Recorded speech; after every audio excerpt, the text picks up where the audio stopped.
That's the problem with low-hanging fruit, of course. It's obviously a trap of some sort, Margrave. But if we do nothing, it will embolden the citizenry. I know. It's bad enough that... What is it, Sergeant?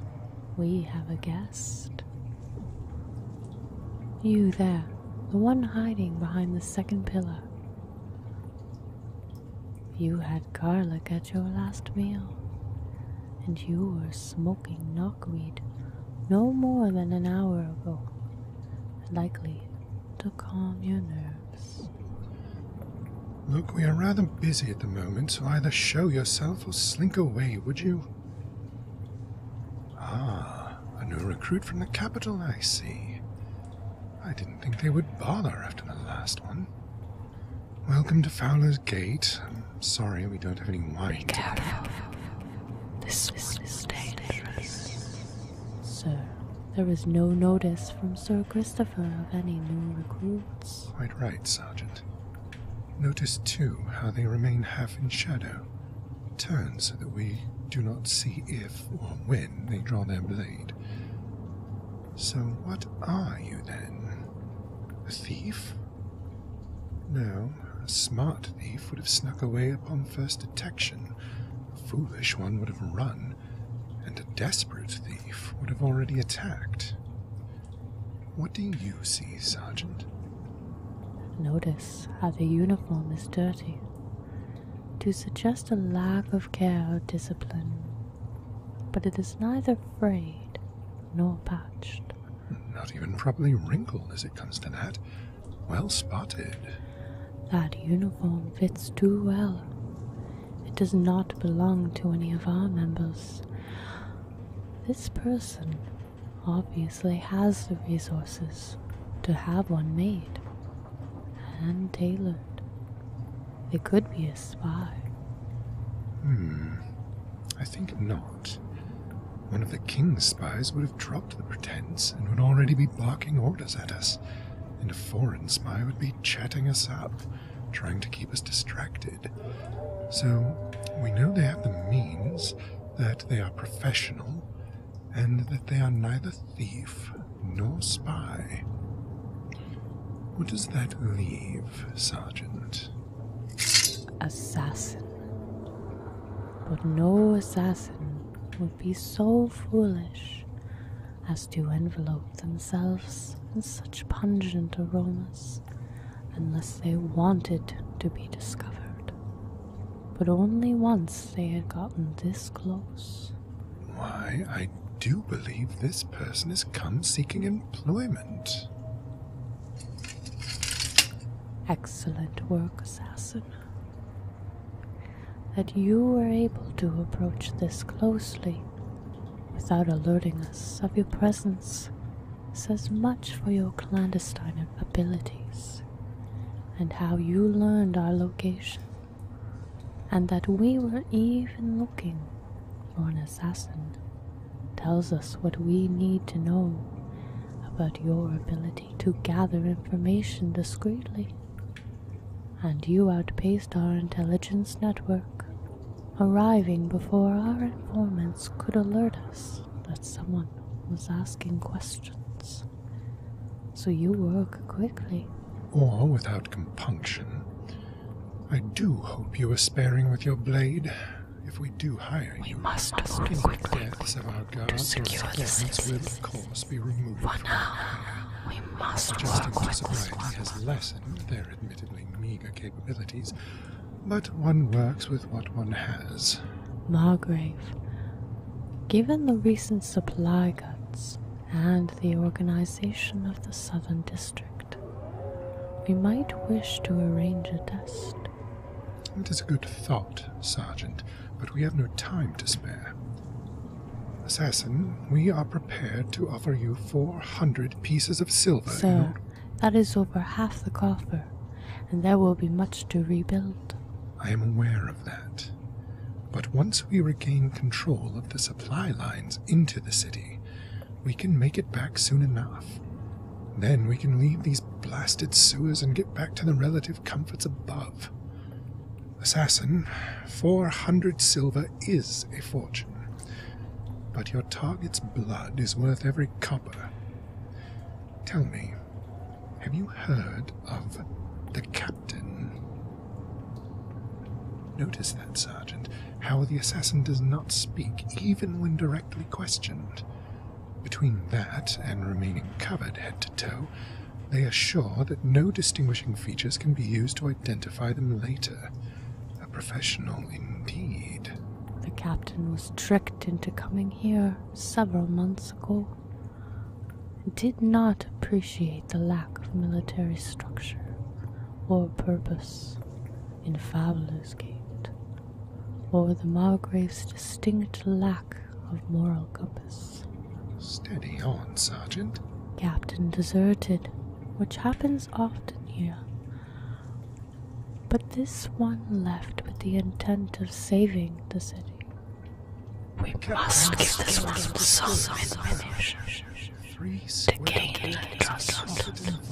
This is a critical time, and we need their cooperation for now. The captain kept their title, we assume for anonymity, and took to the streets as a vigilante. Of course, it was not long before they were captured by Syllomancers. I didn't know that. We thought it best not to inform you at that time, sir. You were already dealing with so much. Then why isn't the captain dead? Syllomancers are not known for their compassion. Indeed, Margrave. But they are known for their experiments they conduct on their prisoners. You don't mean... He was turned into a gargoyle. Not the stone creatures that adorn the rooftops, of course. That would be a blessing. Assassin. The Syllomancers of Fowler's Gate are known for conducting nightmarish experiments on people. They often implant weapons and armor into people's bodies, making them physically powerful. The operations, we hear, are torturously painful, and generally leave the subject's mind a tattered mess that the Syllomancers then reprogram, turning them into obedient slaves. The operation also tends to disfigure them greatly, hence the nickname gargoyles. Only the captain did not break. The captain retained their mental facilities, as well as their autonomy. The Syllomancer who had performed the operation was killed, and the gargoyles in their power were freed. Now the captain has a small army of grateful monsters to command, and has been using them to make the streets safe for the general public. This is worse than I thought. Sergeant, never keep information like this from me again. My apologies, Margrave. Now, assassin, do you feel up to the challenge of removing this thorn from the paw of Fowler's Gate? We must end this. The longer they speak to us, the more the truth they are likely to discover. They will almost certainly go berserk and terrorize the populace until they beg for our intervention. Then we can take control of as many of the wretches as possible and have them slaughter the rest. A brilliant plan, sir. If you would like to go lie down, I will hammer out the details with our new employee. Actually, I think I will head down to the cellars beneath the Westgate bunker, check on the troops, and see if there's anything to drink. Carry on, Sergeant. I know you do not think much of it. Your target has been sweeping, but the Margrave is more cunning than he lets on. Say nothing until I am sure he is left. How familiar are you with the city? He's gone. Look, I told you that we had to give him some information to keep his cooperation. Now he thinks the captain is a gargoyle, which is close enough to the truth. to keep his trust. He does not know, nor will he discover, that the captain has actually become a Sillimancer as well. Of course, the captain is still leading the crusade to make Fowler's Gate safe and prosperous, and I have no problem with that. But they are dismantling the fear of Sillimancy itself.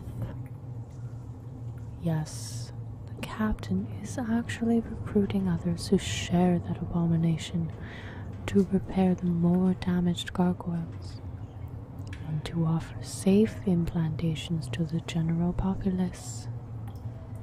That is why the Scions have come to Fowler's Gate, and that is why we have come to you.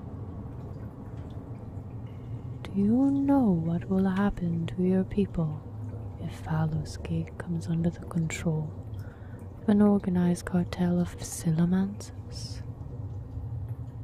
They are forever experimenting on their own races. They will not balk at carving into yours as well. We know that your race is honorable. We are prepared to trade.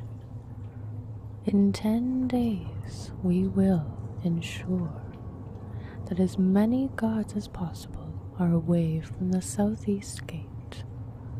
Your warriors will storm the gate, but they are to engage only with the gargoyles and Sillimancers.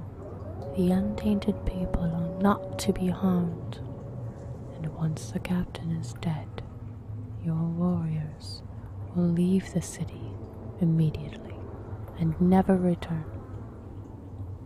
In return, we will ensure that Fowler's Gate no longer troubles your people, and we will give you the secrets to defeat the necromancer of the swamp, so that you can reclaim your city of Greenscale and avenge the murder of your holy guardian. Now, do we have a deal?